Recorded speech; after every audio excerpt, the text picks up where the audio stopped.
welcome to another segment of Table Talk with Sal. And today, we have a very special person in the building. Pedro, get the motherfucking clap machine ready, bruh. We have a fucking special person in the fucking building, big dog. It's C, bruh.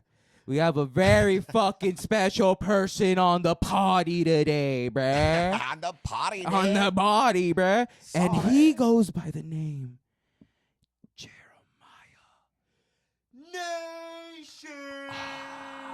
Saw it. Hit him with the motherfucking. Oh, shit. You gotta hold it down, bro. Fuck, dog. Holy shit. My bad, This bro. fucking janky ass shit happening right now, dude. Saw it. Fucking nardy. Fucking party, dude. Yeah, bro. I just think it's completely fucking hilarious that you got me to do push-ups. Yeah. You got me to. I called him out. Yeah. Hey, dog, get your swell on, you fucking veteran. Yeah, he I love you got your shirt here. It's proud veteran homeowner. It's like, where's mine? I can say proud veteran and homeless. Oh, sounds pretty right. Proud veteran and addicted to fentanyl. Oh, fuck. Sorry, dude. it's true. They have to wage war somehow, right? Yeah, they got to get rid of us somehow. Mm-hmm. That's it. Proud veteran, homeless, and disappointed by my government. Yeah. Right now, Just we for are now. troubling times. Why I say troubling times? Because we're not getting no more COVID checks, bro. Dude, okay, let me just come out and say it now that we're through this shit and I can say it finally. Yeah. COVID might have been the greatest thing that ever happened to me. It was the greatest time of my life. Hey, honestly, They're like, oh, you can't come to work anymore. Here's $700 a week. Take your kids to the beach. Stay home. Bond with your children. Have some time. Oh, and then a year and a half later, be like, oh, now it's time to go back to work and eat shit. But I love my kids now. Oh, I used to not fuck with them. I used to not even know their names. But now I think one of them starts with a J or some shit. And now we're homies, dude. We're cool. He's fucking. I taught him to swim and shit, dude. It was fucking cool. The only reason he knows how to swim is because I threw him in the river trying to get rid of him, right? Moses did it. You can too. Oh, was that the Old or New Testament? Who cares? Fuck, yeah, you're right. They're all dead. Oh, right. Praise. Yeah. right now we're in tumbling times. You can about feel to get canceled. Oh, dude, already, bro. Dude, canceled by one of them. One of the sides. No, man. So polarized now. It's so all polarized. crazy, dude. Yeah. You know what? I'm just glad. No, I ain't gonna say. I'm just glad everybody's killing babies. Isn't that equality? Oh, Isn't that that's what I'm saying, dude. At least we're Yes. all killing babies. And really, at the end of the day, isn't that what we want, just to kill babies? Well, we need the adrenochrome somehow, we need right? that. The We gotta thin that pop, dude. What? We gotta thin that pop. Thin that population, dog. Oh, that's fucking sick. Thin it down, dude. Thin the pop down. Oh, man.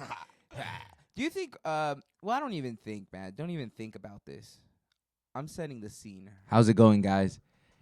Sorry for interrupting your episode of Table Talk with Sal, but I have some important information right now. I just want to say thank you for listening to Table Talk with Sal. And if you're looking to upgrade your living situation with a customized rug, look no further. I have you. Well, Mud has you. Check them out. You could see their work in my podcast. Yeah, my logo in the background, that's actually a tuft rug. I loved it so much, I had to get it off the ground and hang it up on the wall. The craftsmanship on this rug, it's nice. I love it. Big shout outs to Mud Rugs. Go check them out on Instagram. Get your own custom rug made, or they have some already pre-made, ready to ship.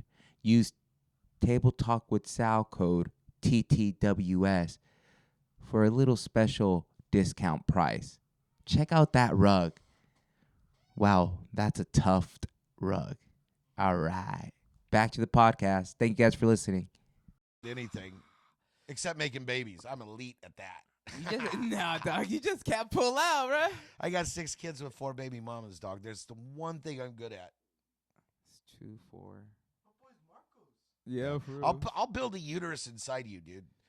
My sperm are like the Seabees of fucking sperm, dude. They will build a uterus in an empty woman and create a baby.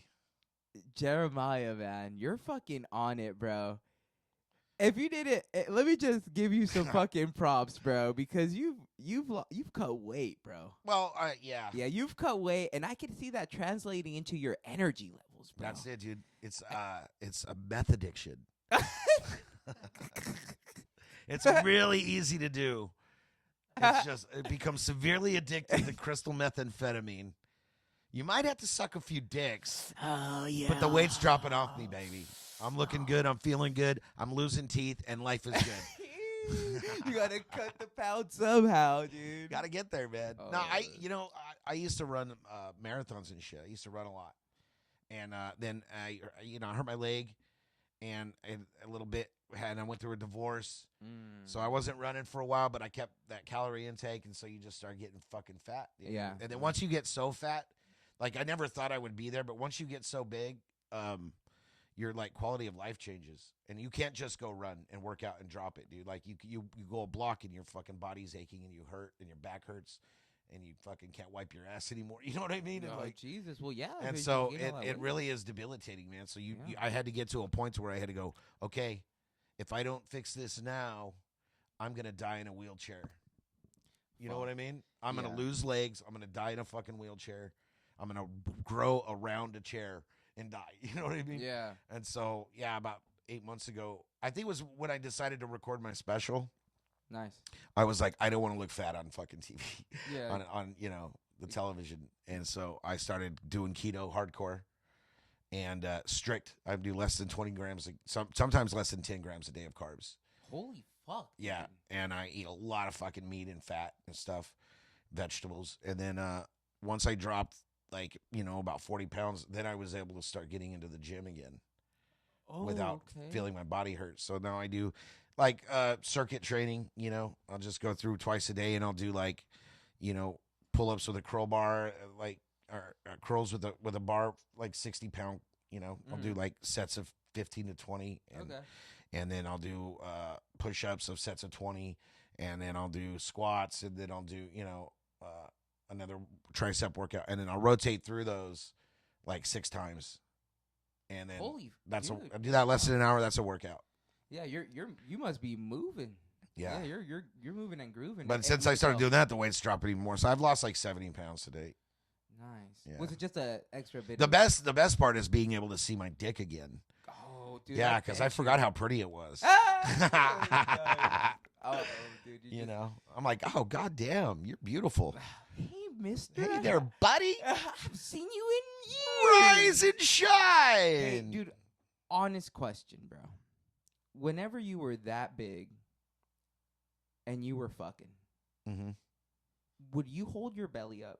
I'm not trying to be funny. Well, would I hold it up, or would you would it? No, you just lay it over her. Oh, and then you get in and you fucking do your magic. I swear to you, dude. I've heard that, to be honest with you, I wasn't exactly running through it. I wasn't running the jewels. Right. When I was fucking that big, dude. I mean, I had a couple of chicks that I dated that, I'm sure it was not as pleasurable. But they were thinking for the team. They thinking for the team. But I was a nice guy. He's really a nice good. guy. This guy will listen to you whenever you fucking He'll want fucking listen to you cry about your problems all day. You can't fucking trust him. Look at his fucking mustache. Look at this punum. Ooh, I like what is it called? Punum. Face. Punum. Look at this punum. Oh, I thought the mustache had El bigote. But isn't that a certain style when the sides are curled up? And I don't. Yeah, there's a name for it. I don't know what it is. Queer?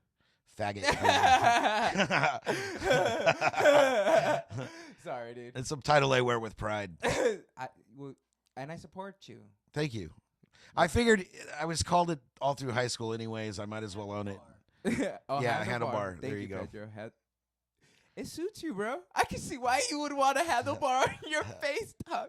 It's whatever I can do to hide my face. Right? Yeah. So fantastic. no. But I want to go back to it, dude. So you would really lay your belly on top of her? What is this? The Howard Stern? Jesus Christ, dude. Yeah. How do you fuck, dude? Tell me all about it. I just need to know the. I'm here to fucking. I'm here to promote my comedy special. He's like, what makes you get hard? What do you fuck? Are you willing to fuck me? I'm so alone right now. I need to feel something to feel alive. I just need to feel some of that Jeremiah special, Dude, buddy. I would take it like a sack of potatoes, and I would drop it on her back. Because I wouldn't let her look at me. I'd do her from behind that's because so she didn't fucking hot, deserve dude. this. You know. She can hold on to your fucking handlebars. I Huh? would- That's I'd fucking pull reserved. out, and I'd finish on her back, and I would say, "That'll do, pig." As an alpha, Because I'm a should. gentleman. I'm a gentleman. Nah, dog, you're an alpha gentleman, bro. As in the words of my dear friend Tony Martins, I like to put their face in a urinal, Oh man. fuck them from behind, and spit in their hair when I'm done. Because I'm a gentleman, and that's what they deserve. Oh, dude, fuck I hope yeah. you have a lot of listeners who are gonna hate me for this. They better take it, dude. Take it. It's your good. special. Thank you. It's Jeremiah's Thanks. special. So, as we know, Jeremiah began his journey in adulthood as a military police officer in the Marine Corps. Yep. Hoorah. Then, what? I served in the Marine Corps. I served on the security detail for Marine One. Nice. It was the president's helicopter. And so I traveled everywhere where the president went. So I worked like the last 2 years with Clinton and then the first 2 years with Bush. So it's just all over the place, dude. Well, I was the guy that saluted when they got on and off the helicopter, which is a really easy fucking job to do. And then, but we had to be everywhere the president went. Yeah. Just in case we needed to transport, we would transport him. And so, I mean, when Clinton was in office, dude, I spent a lot of time overseas. I spent some time in India, Southeast Asia, Macedonia, Kosovo, Germany, fucking all over, dude. How often were you able to fuck off? Oh, it was the best because we would work like 8-hour shifts and then we'd have 24 hours off. What? Dude. So then you're just like, okay, where can I drink until I black out? And you're drinking in other countries where like your dollar goes a long way, dude. So yeah, I mean a lot of memories and a lot of memories I can't remember. Sounds like the military. I was an animal honestly. too. I don't know, I was an animal. Yeah. I mean, I was work hard, play hard, dude. Oh, of you know. course. So So I had a you lot of fun. how many years did you serve? 4 years. 4 years. Oh, dude, you did a sick contract then. Nice. It was A little cool. quickie. After that, what happened? Well, then I decided to leave. So I was at the D.C. area, the Pentagon on 9/11, and that was kind of like, one of those days where I was like, I had my twins were only like 6 or 7 months old at the time, and they were back here in California. And I was standing, I remember, on a flight line in D.C. with an M16 in my hand.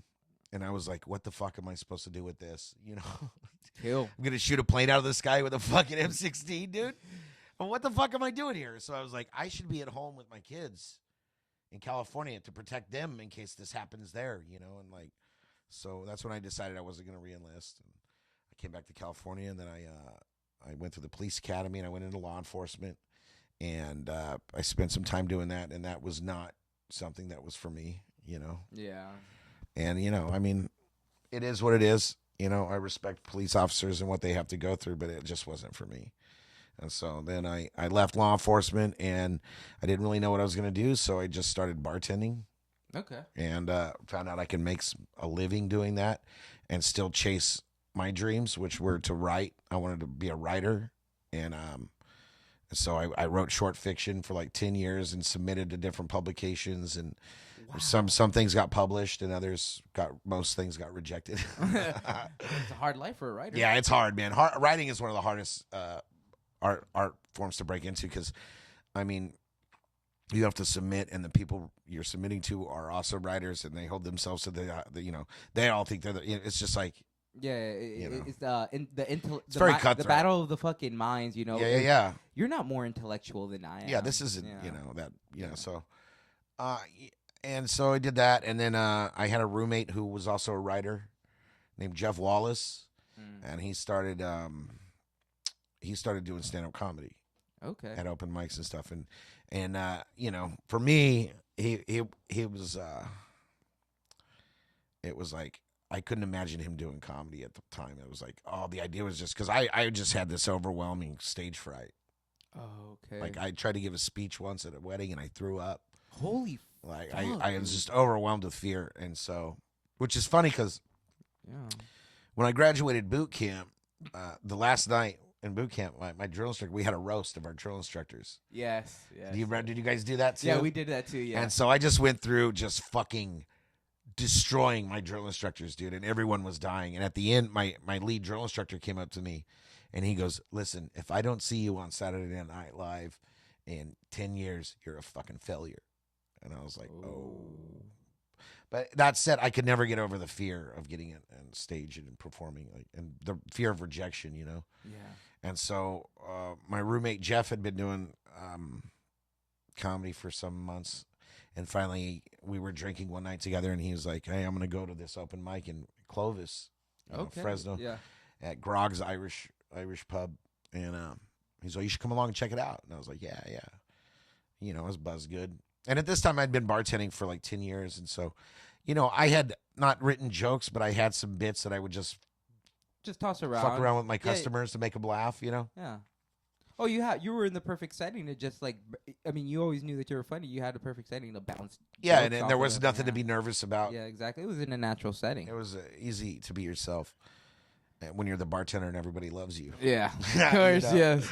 And so I showed up with him, and I was getting ready to watch him do his set, and he came up to me and he goes, "Hey, I just want you to know I put you on the list and you're next." Wow. and I was like, "What the fuck, dude?" Yes. No. And he looks at me and he goes, "Hey, you're a Marine, right?" Yes. And I go, "Yes." And he goes, "Are Marines pussies?" And I was like, "Fuck you, dude. You cocksucker." Yes. Oh, what a good fucking friend, dude. So I went on stage, and I told my first joke, which was something I had just. It was a commentary I had made with a friend of mine. About, we were watching this, the History Channel. One thing I used to do was I'd like to drink. Yeah. And then you wake up the next day and you're hungover and you're laying on the couch drinking this big thing of water. Yes. Yeah. And I would spend my whole day watching. Remember, you used to just watch the History Channel. And they would do like 4-hour blocks about the Civil War and shit like that. And I learned a lot because I love history. Just be like 4 hours about Abraham Lincoln or some shit, right. And you'd learn. But then it got to the point to where they started having these weird, treasure wars and just this weird dumb shows that were nothing about history. Yeah. But I remember once there was a show I was watching about an insane asylum. And they were interviewing this lady that they called her paranormal expert. Okay. That's even a real thing. Yeah. Okay. An expert. So she goes, they're interviewing this lady, and she goes, "Yeah, so there's a lot of ghosts in this insane asylum. Because back in the 70s, they used to have a lot of retarded people here. And they don't know how to cross over." And I was like, what the fuck did she just say? Bitch, what? So that's what I told that was my first joke I ever told. I was like, what the fuck are you saying, lady? Like, all dogs go to heaven, but retards can't find the door? You know what I'm saying? Yo, that's a killer. Oh. And then I was like, I like to think that it gives hope to the parents of retarded kids, because at least one day they get to leave and go to heaven, and now we're stuck with their problem. You know what I mean? Killed. Yeah. And I mean, that's terrible. That's a terrible joke. It's bad. It's all bad. But it was the first joke I ever told. And when I was telling this joke, there were two guys sitting at the bar top near the stage, and they had just been shitting on all the comics all night. You know how that goes. Yes. I'm sure you bomb a lot. It's part of the craft. So then I as I'm telling that joke, the two guys just turn around and stare at me and just start cracking up laughing, dude. And for me, that was like the first trying heroin for the first time. You know what I mean? Oh. That was just like, I got him. I won these guys over. This is it. This is what I'm supposed to do with my life, dude. Like, this is my calling. And ever since then, I haven't stopped, man. The fucking, I'm not going to say the nerves went away, but the stage fright definitely disappeared. Okay, good. Yeah. You know, and now I've done it for so many years that when I go on stage, you know, the great thing about comedy is the more you do it, the more comfortable you get on stage. The more comfortable you get on stage, the more yourself you can be. You're not being something else. You're genuine and you are yourself. You're just your natural, comfortable self. You trust in yourself to be funny. So once you get there, then comedy gets really fun. Because, you know, you're doing your shit, your material, but in your head, your inner dialogue, you're 2 steps ahead. So you're always ahead of the audience, which makes crowd work fun. Everything's just more fun when you believe in yourself. It's just like, yeah. So that's when I started doing comedy, and then I started doing open mics with that guy Jeff Wallace. He's down in L.A. now. We started doing an open mic in Tulare. Nice. And in a venue called Happy's. It was a little dive bar in a big fucking basement. And we did that for about a year and a half, and then they were closing. And we're like, oh, man. So we all put our money together in a pot, and we decided to open our own bar in that same location. Oh. And so we opened a place that was called Barmageddon in Tulare. So you were the original owner of Barmageddon? Yep. Yeah. Myself shit. and a couple of other people, musicians and comics. Matt Samke, Matt Stahl, shout out, you know. Yeah. Elena, Macbeth, you know, I mean, all of us just, I used to refer to us as a bunch of gutter punks, dude, that just didn't deserve to have what we had, you know. We just put all of our money in a pot, and we made it happen for like 40 grand. I mean, for cheap, dude. Yeah. And it was a place that had like video games. Like we had every generation of home game, like Nintendo, Super Nintendo, PlayStation, Xbox, you know, all that. And on TVs all around the bar. So you could sit at the bar, drink, play video games, every generation. We had arcade games in there. We had an air hockey table, pool tables, fucking foosball, all that shit. And then we had a big stage with a great sound system, next level sound system. And so I started producing shows there. And that's when I really was able to connect myself to, you know, bigger scenes like LA and up north, Sacramento, Bakersfield. You know, I connected with a guy named Bruce Gray in Bakersfield, who's one of my dearest friends in comedy. I love him. He works at the Comedy Store now. Oh, wow, nice. He started the scene in Bakersfield, you know, Oil City. He was one of the founders of that whole thing. And so, and then I got connected to people in LA like Keith Ray and Keith Carey and Connor McSpadden, all these Frank Castillo, Anna Valenzuela, very funny people that were Olivia Grace. I'm gonna miss, but they were all doing the Jeff Ross roast battle show and stuff like that on Comedy Central, and they were doing the roasts at the Comedy Store, and then they would come up here and they would, almost for nothing, just for the stage time, dude, they would come up and do, you know, headline for me on my little shows at Barmageddon, and that really built it was like really magical time for me, was that, because we would fill that room with, you know, 100 people, and we would just, the energy in that basement was just next level, dude, and it was all these great young comics that were writing for the Comedy Central roast, they were writing for David Spade, I mean, they were just, you know, these guys.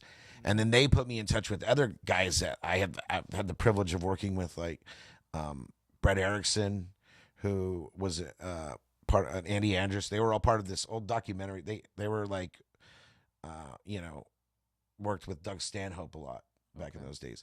And they had a documentary called The Unbookables, which followed them around on a tour, you know. Oh, I've heard it's about a great that, fucking movie. I highly suggest it. Sean Rouse is in it, and he passed away a couple years ago. He had some, you know, I don't know, multiple MS or something like that. But he was one of the dirtiest and funniest comics I've ever seen in my life, dude. Fuck, I love dirty comedy. Yeah, he was great. I'm not going to try to ruin his bits by doing any of them, but I mean, highly recommend checking him out. So then I got connected with these people, which really opened up a lot of other doors for me. And then when I was going through my divorce, I was like, you know, I need to focus on other things, my kids, my family. And so I sold my shares to the bar, and I started focusing on that. But that also, I spent about 4 years hosting 3-4 shows a week sometimes. Wow. And when you're hosting, that's a different level of comedy. You don't really get to nurture your comedy as much because you got to go up. You have to do a little bit of material. You never really get to practice your material. You're just introducing people. And so I didn't really get to grow as a comic. I was a great host, and people would always come up to me and be like, "Man, you're really funny. You should try comedy." And I'd be like, "That's what I'm fucking doing," Yeah, fuck. And so then when I left there, I was able to focus more on my comedy, and so that really changed everything for me, dude. You know what's fucking sick, Jeremiah? I could like Czechoslovakian glory hole porn. it's the fact that like I'm talking to you and I'm getting to know your journey and seeing my journey, kind of like through you, Sure. like, because it's kind of similar, like in the path that I want to do, because the way that I saw, I was all, well, fuck, dude, I'm not gonna get. I mean, I'm not getting booked. I got booked by Warren, and after that, I was dry, dude, and I was all, I want to get on stage. I want to do it. I want to have some fun. Yeah. Porterville has nothing. And it's Well, that's the reason I started in Tulare was that there was no open mics for us. Exactly. So I had to create one in order to find myself the stage time that I needed to grow. Exactly. And then that's what I'm trying to do here, dude, And What you got to do is you just got to find somebody else to host. Yeah. So that you can get up and practice your material. Yeah. That's the thing. It's like I need to get it off the ground, get it pushing, and then if I'm the host, I'm gonna have to be. And also, jump back honestly, in there. dude, the only way to do it is to get out on the road and practice. Yeah. You need to be going to other open mics because you need to get in front of different audiences. You need to learn. Really, like, especially at your stage, dude, the most important thing you can do is learn how to be comfortable in front of people on stage. So it's just a matter of spending time, getting the minutes, getting the reps, getting up there and doing it. Your comedy, I mean, with all due respect, your comedy is going to be shit right now. Yeah. It's not going to be anything you're going to want to do in 2 or 3 years. I'm not saying it's shit, but I'm saying you will look at it as that in 3 years. You know what I mean? You're going to look back and go, "Oh, what was I doing?" 110. I feel that now, bro. Because the more you become who you actually are on stage, the more you're going to realize who you weren't when you were doing that. You know what I mean? So it's like, it's really a matter of just getting out and doing it. Get on the road. I mean, comedy, dude, for me, in my experience in 10 years, has been you get out there. You drive. You take anything you can take. You take any show you can take. I drive for 3 hours to a place in fucking Lancaster where there's 6 people that showed up that didn't even know there was a comedy show. They're just there because it's opening day of the Dodgers. You know what I mean? They don't want to. They don't want to see and you got to go up and you got to do your shit and you got to win them over. Yeah. And that's fucking cowboy shit, dude. That's awesome shit. And that's the shit that I like. Road dog, man. You got to do it. That's the only way. If you just work in one club, you're cheating yourself. Yeah, you're going to do well in front of your regular audience because they're going to pander to you. Yes. You're not going to get real feedback. You're not going to you got to get in front of people who don't know you, and you need to learn how to read them, and you need to learn how to make them laugh. You know what I mean? And that's all it is, dude. It's like there's only one way to learn. And it's doing it. Right. It's doing it. And I definitely felt that whenever I was nobody can teach you how to throw a curveball. You have to practice. Yeah. You know what I mean? Dude, hell yeah. No one could teach you how to You need to learn how to spin spin. serve. Yeah. Yeah, right? Right. Yeah. You gotta wrap the I can tell you, but the only way to learn is to do it. Yeah, exactly. You gotta go up there and throw, as coach says, thousands of balls. A lot of these guys get up on stage after their first time, because the first time is just like a drug for everyone. Yeah. But then they just get this idea in their head that they're going to get discovered, and they're going to go start this thing, and then it doesn't work out right away, and then they're just no. jaded. It's like nothing comes without hard work. Exactly. Nothing comes without hard work, And that's the thing. It's just I know. With me, it's just the progression. It's being patient, but also not just sitting on my ass. No, you have to do it. And you also really is important is you have to listen to the people who know more. Yes. Take advice, listen to the advice, take it to heart. I have a really good friend, a comic friend, not a good, he's a guy I respect a lot in comedy that I love working with, David Yates. Yep. Great guy. I was about to talk Very about him funny, too. dude. Yeah. And he loves giving advice, and he's full of knowledge. He's all over the country. He's always on the road, and I think he's going to be, very successful one day. Yeah. And he's always willing to give advice. And he'll even tell me, I give people advice and they never take it. They never listen. And he goes, and then I just don't even want to talk to them anymore. Because it's like, if you're going to ask me for something and not listen, you're wasting my time. Well, It's important to listen to what people are saying and practice it. Well, we kind of like even we've. I'm talking to you specific. No, I'm just No, kidding. dude. No. And Listen to me, mother. No. bro, I learned. It was drilled into my head while I was a soldier. Yeah. Is that you take everything from everybody, and you learn what you like. Yeah. And you that's learn leadership, what you don't. Right. That's how you build a good leader. Yeah. Also, one thing that's helped me is like that the Marine Corps stuff, which is all, discipline. So being able to recite things off the top of your head without even like I can still tell you the 14 leadership traits of the Marine Corps, Oh, Jesus. Fuck. Justice, judgment, decisiveness, integrity, dependability, tact, initiative, courage, knowledge, loyalty, endurance. Those are the 14 leaderships of a good Marine, right? Off the top of my dome, because they teach you to fucking recite things, discipline, right? So when I started doing comedy, even though I was afraid, I would just memorize my bits so that they were just scripted and memorized. Every punchline, every bit of it was memorized. So when I would go on stage and the adrenaline would take over and the fear would take over, I knew that no matter what, I was going to recite exactly what I had practiced. Yeah. So I remember one time I was having a panic attack in my head. I thought I was going to pass out. But the whole time I was just reciting word for word what I had planned, and nobody noticed. And that was the first time where I was like, ooh, I could do this. I could get better. So that helped me a lot, was like the ability, like I wouldn't fuck up and forget what I was saying in the middle of it and things like that. Like I would be able to recite my bits and practice them and learn from them. Also recording yourself, listening back, paying attention to what you're listening back to. And another good piece of advice I like to give people, don't do the same thing at an open mic 2 weeks in a row. If you're going to go back and do the same material, make something different about it. Have listened to it, edit it, rewrite it, work it. You know what I mean? Trim some fat. Have something different about it each time you do it, or else you're not learning anything. Yeah. A lot of people, they'll have a funny, 5-minute set that they'll just keep going out, and they know, okay, this is going to work for me. I'm just going to do that 5 minutes and go out and get the laughs that I really want. But you're not really getting better. You know what I mean? Because the jokes can get better, and that's why you have to do them different, and then you're going to start really seeing them have this like response. You know what I mean? I definitely do, because that Korean joke that I used, the KFC joke, I was doing it in London, and I had different punchlines for different crowds. You know? So London, well, the British are very different about comedy. Yeah, they definitely are very different. Yeah, but that's why Bill Hicks, he was loved in England. He was never as successful as he should have been in America, but they loved him over there, man. And he's, considered one of the greatest now. It just takes time.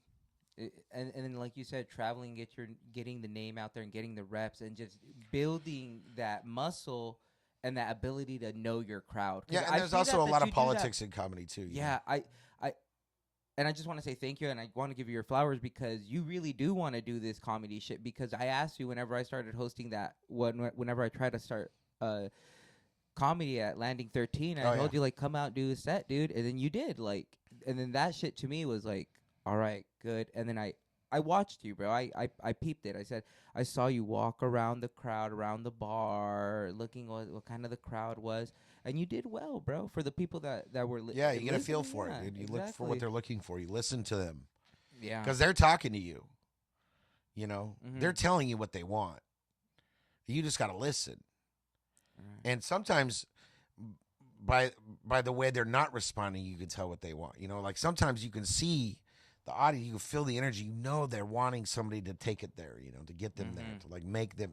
And maybe like people are just holding back, and you're like, give them what they want. You know, you can hear it, you can feel it. You know, like they're leaning forward, and then it's not happening, and then you're like, okay, I got to bring it hard. I got to bring it heavy, dude. I got to come out throwing some haymakers, you know? Yeah. And then you can feel when there's that kind of tension, you can feel it in the room explode. You know what I mean?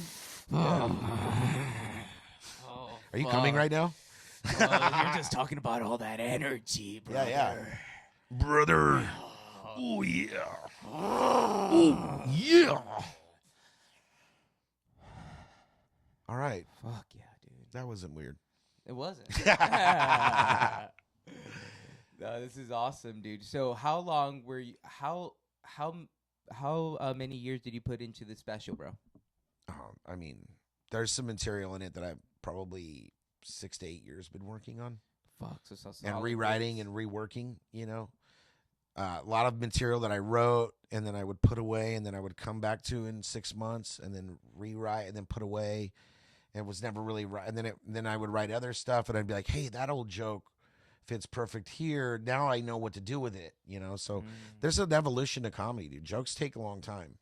Some, and I mean, you know, I'm writing new material now and I'm finding it a lot easier to write than it was back then. I really love getting rid of a lot of this too, as far as like getting it down, recorded for posterity or whatever, but being able to be like, okay, now I get to write new stuff, you know, because for up 6 months before we recorded the special, all I was doing was running that set. Yeah. Practicing that specific set. And there, you know, you get to a point with bits and sets like that where you know what's going to work and what's not going to work generally. You know, I know when I go out there and do that 40 minutes, I'm going to get a pretty good response most of the time.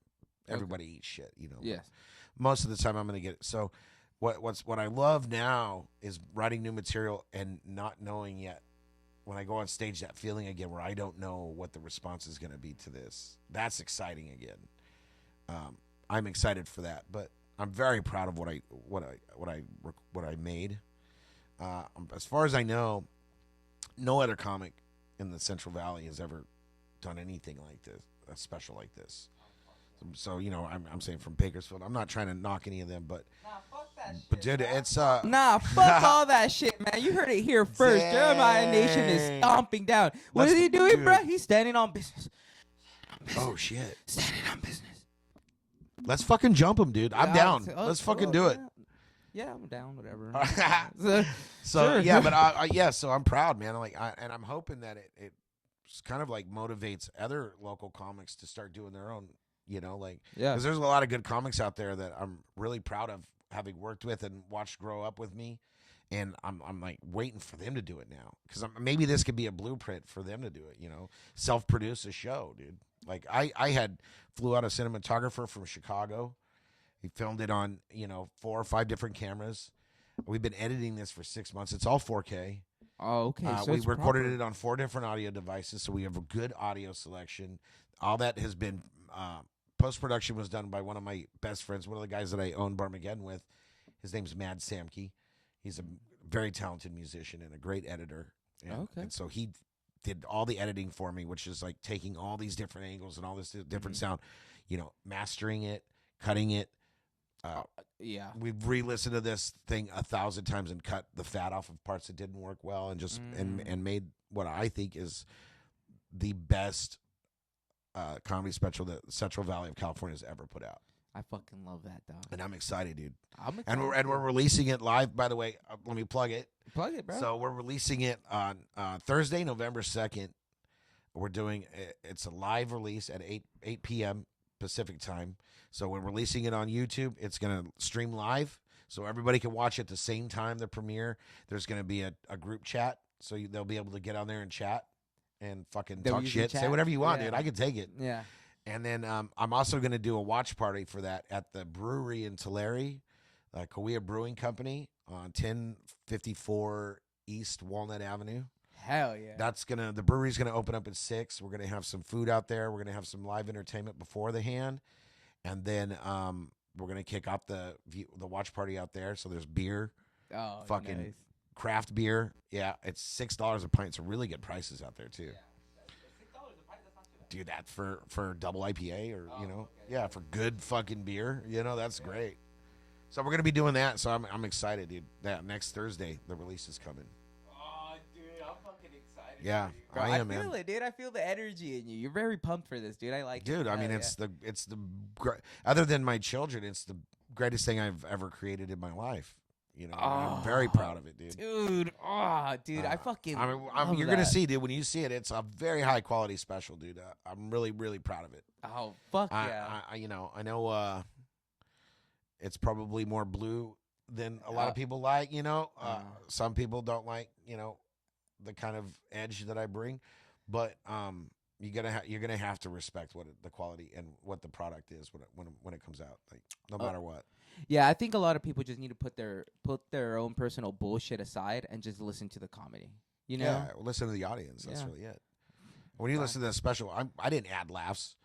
You know what I mean? I didn't cut laughs in somewhere from somewhere else. You know what I mean? This is a legitimate, like, this is the crowd. What you're hearing is what you're getting, and it was a great venue. It was a great audience, dude. Well, you filmed that out of where? A little place in Hanford called the Little Brick Theater. Yeah, and it's a small theater, but it was a perfect environment for what I was doing. It had the brick wall backdrop. It was an intimate setting. Everything was perfect, dude. I mean, it was a magical night for me that I'll never forget. We did 2 shows that night. We recorded 2 shows, an hour for each show, and then from there we just picked which bits worked, best for each show and all that. But yeah, but it was edited. I mean, my editor, Mike, it was edited so well that it's just seamless. It's just so perfect, dude. And then I got, Trent Babb produced it for me, and Trent does it. Yeah, big shout out to Trent, one of my best friends in the world. He did it. He did all, all the production stuff. He put everything together. He bought the props, you know what I mean? Like, he bought my towels for the stage. He bought, he did the lighting. He did, everything that you needed to do. Because he's like, we call him the soccer mom, dude. He's the one that comes, like, he comes correct. I love working for his shows. The only shows, like, you show up, it's going to start on time. It's going to run on time. He doesn't fuck around. You're going to get a quality show. You're going to get paid, which is always, you know what I mean? So I love working with him, and so I was proud to have him produce it for me because he carried a lot of the weight. Because I really like to put, a lot of the responsibility on other people. I'm very lazy. I just want to write and perform, Yeah. What is it called whenever you give tasks to other people? Oh, yeah. Fuck. No, it's delegation. Delegating. Yeah, good leadership is delegating. Right. You're just delegating. Has it been off this whole time? No, It it just just turned off? Oh, fuck. Okay. What a fuck. What a Oh, okay. So what a fucking disappointment. I know. At least you caught it, bro. At least you Yeah, caught it good hella man right over fast. here, Yeah, dude. yeah. Shout outs, dude. Yeah. Yeah, take a blink, bro. Take a blink, bro. Yeah. Hey, take a blink, bro. You deserve it, dog. Good boy. Scratch his head. That's how I pay pads and dab pins, bro. It's like the doggy treat. When you give your dog a treat, every time it comes, you give him a little puff. I hold the button down. There you go. Here's a blink. Good boy. It's like, this is your Jamie. He's doing great. He's honest, dude. Honestly, Yeah. he's doing It's good. Pedro, right? Yeah. You're the fucking man, dude. He is. He's doing good, Yeah. dude. He's doing good. Fuck. Also, he fluffed me, and I didn't even ask for it. Oh yeah. Yeah, he was giving me a little blowjob before the vote. It was a little fluff, I was like, Hey! You heard it here, dude. this is, yeah. He didn't even I didn't even want it. He forced me to. Table talk with Sal takes care of you, Pedro. Yeah. Pedro the mic stand. For real. Oh, dude, Jeremiah, man, you're fucking. I'm ready to hear this fucking. Yeah, you're gonna love it, dude. You're gonna love it. Especially because I do like your comedy. I was actually gonna ask you something off mic. Nah, fuck, I'm gonna ask you right now, bro. Are you ready? Oh shit. Stop again. Stop turning it off. Are you just not talking into it? I must be talking into it. Check the mic. You're just not talking into it. I wasn't talking into it. There you go. Here we go. Fuck, dude. Come I'm correct, dog. I know. Jesus Christ. Did you forget what you were gonna ask? Nah, me? dude. Oh, I was okay. just building the suspense. You cut it.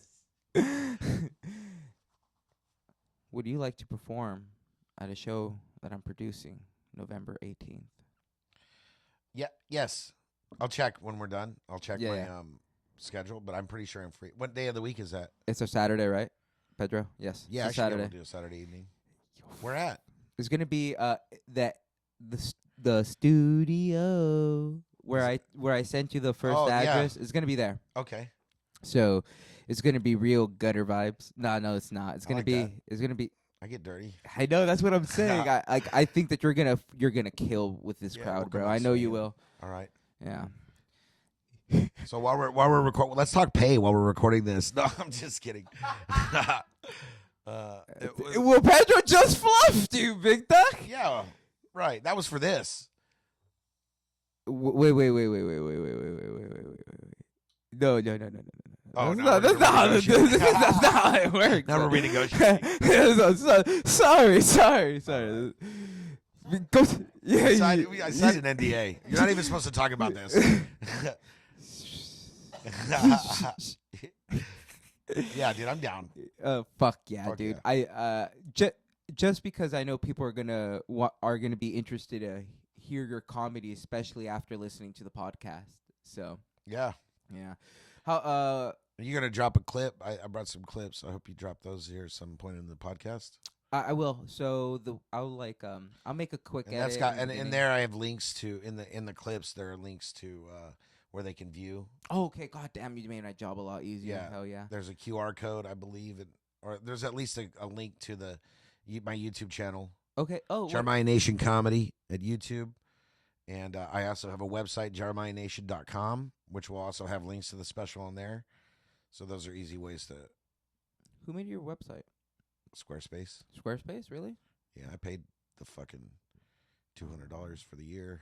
$200 for a year? Yeah. Is that just for the domain? That's the domain. Yeah, for the domain and the management and all that stuff. Okay. I think that's a very smart power move right there. Like Yeah, I know, Yeah. because I was shopping around for people to build a website for me, and it was like, ugh. yeah.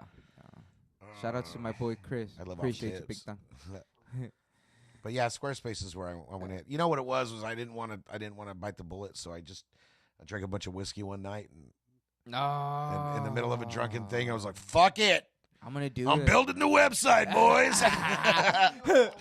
Yeah. That's me with holy fuck. I don't need that, dude. Fuck that. You can't get me drunk enough because I have XNXX. Oh, that free. I got shit. you porn. It's free, dog. Whatever I want. I know, a little fuck. Oh, Brandy, Christian Bros. Yeah. The Christian Brothers is a Yeah. crazy one. The dude. first time I drank Christian Brothers was in Hyderabad, India, Oh Jesus. and I got a bottle of that, and we put that away, and that was a fucking night. Then we started drinking. We got some local beers. They're tall bottles Yeah. of Indian beer, and we were drinking this shit. I don't remember what it's called, but we got fucking looped out, dude. We got drunk. We were like drinking out of each other's boots and shit. Oh, what a. Jumping off the fucking balcony into the pool at the hotel, that yeah. kind of drunk shit. And then the next day I was talking to our driver, and I was like, yeah, man, we were just fucking really hungover, dude. Yeah. We're like, oh. And he's like, you drink that local, Yeah. you drink it? And I go, yeah. And he goes, no, they have formaldehyde in it. I'm like, what, motherfucker? I need to get me some formaldehyde. I was like, what is this formaldehyde you speak I don't know of? if it was true or not, but we were pretty fucking deranged that night, Oh fuck! Oh yeah, no shit. A whole bottle of Christian Brothers, dude. That Yeah, shit well, ruins it. yeah, That shit dude. ruins it. It was one night in the barracks, dude. Somebody got a hold of a bottle. You ever had Rumpelmints? Rumpelmints, no. It's a peppermint schnapps, Ooh, but it's really thick, like syrup, and it's like 110 proof. what do you say? Kind of like Jaeger, Thick though, thicker than Jaeger. and clear. It's clear, Oh, but it's like 110 proof, dude. It's strong. strong. And me and like 2 other my buddies drank this whole bottle. And I got pictures of me just passed out of the fucking. Oh, dude. Oh my god. For tell the shit we did in the Marine Corps. I went my going away party when I was getting out of the Marine Corps. We went to Hooters in Virginia. Nice. And I got me so drunk they put me in a Hooters girl outfit. Yeah, the little shorts and the tank top. Fuck, And then that's my hot. fucking dick was hanging out of the fucking shorts, dude. So they made me put an apron on so it would cover up my dick. Dude. And I walked around the bar just shit faced, and everybody was shoving dollars. I have pictures of it on my Instagram. That's fucking hilarious. People shoving dollars all over my clothes and shit. I'm just Yeah. fucking drunk, you know. Dude, fuck, man. Had that fucking military fucking tan line on your, from your cover on your yeah. face, you know. Jesus, you're just tan from the nose cheekbones down, yeah. That's so funny, dude. Yeah, dude. Fuck. A lot of crazy stuff The happens fucking whenever you're in the the military. tan lines on the arm from the camis, you know, like. Oh. Yeah, no, you were able to do that. I was you were able to do that your whole career, right? In the Marines, in the Army. Whenever I was getting out, I probably was able to do it for like 1 year to roll roll up. camis? Yeah, to roll up my Well, you guys roll OCPs. yours differently too. yeah. So you guys, your Army, right? Yeah. So you guys roll yours so they're green on the outside, Mm-hmm. but we roll ours so they're white. They're inside. You know what I'm talking about? Yes. And so a funny story about that, because I had a staff sergeant who was in Kosovo, and not Kosovo. I'm sorry, Macedonia. Macedonia. Yeah, Somalia Oh, in the 90s, and he was a counterintelligence guy. Yeah. He was shot there. He got a Purple Heart, but he would tell me that when they were there, the Army would roll through these towns in Somalia, and they would catch fire, pop, pop, pop, pop, pop, pop, and they get fire. And the Marines were rolling through. They were seeing nothing. They were getting no action. They're like, "What the fuck?" You know. Yeah. Well, I guess word had gotten out amongst the Somali people. They referred to Marines as white sleeves, and the word was, "Don't fuck with the white sleeves. Oh. They'll destroy everything."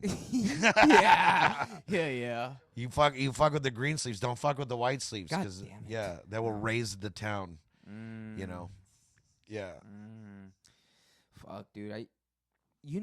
Isn't military life just completely different to civilian life? Obviously, I mean, Dude, for so but- many reasons, but I miss it, dude. I love the camaraderie that I had. Yeah. I miss being able to walk through the barracks and you just knock on a few doors and you got a football game going Yeah. and you got a barbecue going Oh, dude, and you all yes. pile into cars and you go out to the fucking bars afterwards, dude. You know what I Yes. mean? Like, Yeah. I can't get 3 friends to play pickup basketball with me, dude. You know what I mean? To this day, dude. You know what I It's mean? because It's they're like- not on the I gym, can't even right? find somebody to go golfing with me most of the time. Oh, you know what I mean? That's It's like a tough one, bro. it's like fuck, dude. I miss that, dude. Like, If you want, I'll invite you to play tennis. I used to play racquetball. Racquetball. I used to, indoor in the. You never played racquetball? It's off the wall with the blue rubber. Oh, Off the, nah, I've and never you're in played a the whole room's a box. You're boxed into this room, and you can hit any wall. And it's fucking awesome, dude. that. It just sounds like you're just trying to fucking. It's bounce a hardcore, and ball you're in off to this hit room where you're someone. just sweating. Yeah. Yeah. Racquetball's awesome. I used to Yeah. one of my sergeants, Ibarra. He was in high school and a little after he was sponsored racquetball. Holy And shit. So he had a nice. bunch of rackets and stuff that he was given, but he was good. But we used to go down to the gym on base and just fucking. That was a workout, dude. Yeah. I'm trying to remember what gym I was in that had the racquetball. Fucking. Every it gym was- has racquetball. in the middle. Every gym has racquetball courts inside. They double as a basketball usually. Like a room you go into, and there's a basketball hoop in there, but there's also like there's the blue lines. You have to be behind this line to serve, and it has to go past. Dude, I'm out here reminiscing about Fort Bragg, dude. There was a lot of Fort gyms Bragg there. is where's that at? North Carolina. Yeah, okay, Yeah, that's the- what I thought. I thought it was Virginia, but it is North Carolina. Oh, no. How long were you in Bragg? I was at Bragg for like 2 years. Okay, Yeah. so I was in Quantico, Quantico. which is probably about 3 hours from there, Oh, okay, cool. Yeah. Oh, okay. And Quantico was in Virginia, Northern Virginia. Northern Virginia. So right about 40 minutes south of DC Okay. on the Potomac River. So what? Hey, so then you landed the job to be on Air Force One, just Marine One. Marine One, just because you were able to What'd you do? Well, Who'd you blow? It's funny. They recruited us out of MP school. Oh, okay. So they show up there, and it's like, Dog, they thought that you were fucking hella They thought that you were a disciplined ass soldier or Marine or what? yeah. I mean, we're performing. You're performing well at MP school. Okay. Physical fitness testing, all that stuff. Whatever they come and they do the recruit. Man, which is weird that like they sat me down in a room and there was like a master gunnery sergeant and a lieutenant colonel, and like all these big rank motherfuckers from the White House, and they're like, Jesus. "Why should you guard the president?" And you're like, I shouldn't." I don't give a fuck. I'm from Tulare, dude. Like, but it's actually one of the things that benefited me was I grew up in Tulare is a small dairy farm community. Yeah. I grew up a Portuguese dairy farm family. When I was a kid, man, we would party and stuff, but the cops would show up, they'd dump your beers, and you'd go home or whatever, dude. Yeah. You never got in trouble. So I never had any like criminal past. I never got in trouble as a kid. I didn't have any drug problems. And really, getting your SCI clearance a lot of it is credit. Yeah, bad credit credit. checks, right? Yeah. So I didn't even had any credit yet, so it was hard to do that. So I was able to get that top secret, the SCI clearance. Is what matters the most, because they put like, back then, 20 years ago, it was like $40,000 on your background check. Yeah, fuck. So once you get your background, then it's like you're like, you're okay, golden. this guy turns out clean. Fuck it. Yeah. Well, So I'm pretty sure it wasn't like a fuck it. They probably like expected you to be really high standard, right? Oh, at all times, because everything you did, you were a representative of the White House. Yeah. Oh. So there were guys that get DUIs, they get kicked out. Oh yeah, clearly. DUI. One guy was drunk in D.C. once, and he tried to climb the fence at the White House. What a fucking idiot. And they kicked him. There was like, because it was the next day in the newspaper was like, White House staff tries to scale fence. It was What like, an anything you idiot. do wrong in the newspapers is going to show up as White House staff. Yeah. Oh. So my yeah, goodness. dude. I mean, it's like you were held to very high standards. You get in a bar fight, you're done. Anything wrong, you don't pay your credit card bill, you're done. You know what I mean? Yeah. We had a government credit card for when we traveled. Oh, the GTC? Yeah, and so the thing about that was like, you'd have to do travel claims when you get back, and that's how you get reimbursed. If you miss one payment on that card, you're done. Yeah. If not just that, if that card is ever used at a time where you're not on a trip, like if you pay your cell phone bill with it, and then even if you pay it back, you know what I mean? Yeah. If you use it at any unauthorized time, you're done. We had people running scams off of Well, those. so what I would do is like they would be like, okay, you're going to this country. So I would never use my card for paying for anything. Yeah. I would draw money out. Yeah. I would be like, okay, well, this trip, they're giving us $1,000 for per diem. Yeah. I'm drawing out 1,000. Oh, of And then I'll course. use that cash for whatever the fuck I want. It Yeah. ain't nobody's business. If I want to pay my cell phone bill with it or whatever. And a lot of us would go on the road. We'd bring fucking top ramen, canned tuna. That's what we're eating. And then the money's just to go party. Yeah, it sounds about So military, I went to bruh. Switzerland. They were giving us like $170 a day per diem. Ooh. Oh, Switzerland must have been a nice one. I don't remember. It was fun. Oh, Switzerland. Yeah. Switzerland. No, that's the rest- Amsterdam. That's Amsterdam. You're not Amsterdam's far fun. off. You're not far off, though. There's a lot of prostitutes in Sweden.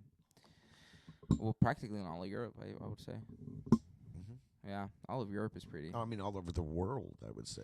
But It's pretty much the most prevalent profession in the world. yeah, right. The Yeah. oldest. Yeah, well, Petro's doing a good job about it. So. Yeah. But first, you gotta contact me. No, okay, that's a little bit too long on that one. What time are we at, Peds? We're at an hour, bruh? Ooh, sounds good. That's pretty good. That Yeah. sounds good. You It's a have good work tomorrow or conversation. some shit? I do have a poker game to get to tonight. Oh. Yeah, I do a late night poker game with my coworkers on Wednesdays. So That's Okay. gonna be fun. Dude, what's a minimum? 25. Oh, okay, chill. We just do a little tournament. 25. It's like 6 of us. Nice. Yeah, and then if we want to have a live game after, then it was just cash. We play for cash. So, Okay. Yeah, Yeah. I would do.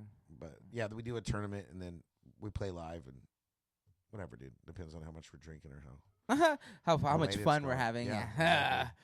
Right. All right then, guys. That was a fucking sick ass episode of Table Talk with Sal. And November 2nd. Yeah. Fuck, man. 8 You p.m. God damn it, YouTube. Pedro fucking distracted me, bro. I'm gonna need to hit him now, dog. Give me the baby powder, bro. Shit. Jeremiah, please let the people know where the fuck they could get your stuff at, man. Jeremiah Nation at YouTube. Jeremiah Nation Comedy at YouTube. JeremiahNation.com. And that will have all the links for all of my social networks on there. November 2nd, 8 p.m. YouTube. My special is called You Dumb Bitch. I love it. You dumb You guys bitch. check it out. Yeah. Yeah, that was awesome, dude. Fuck yeah. Well, that was Table Talk with Sal, guys. Heck yes. I'm gonna try to stop cursing. Heck yeah, dude. Heck yeah, dude. Holla, dude. Should I greedy on them? Greedy on them. Deuce.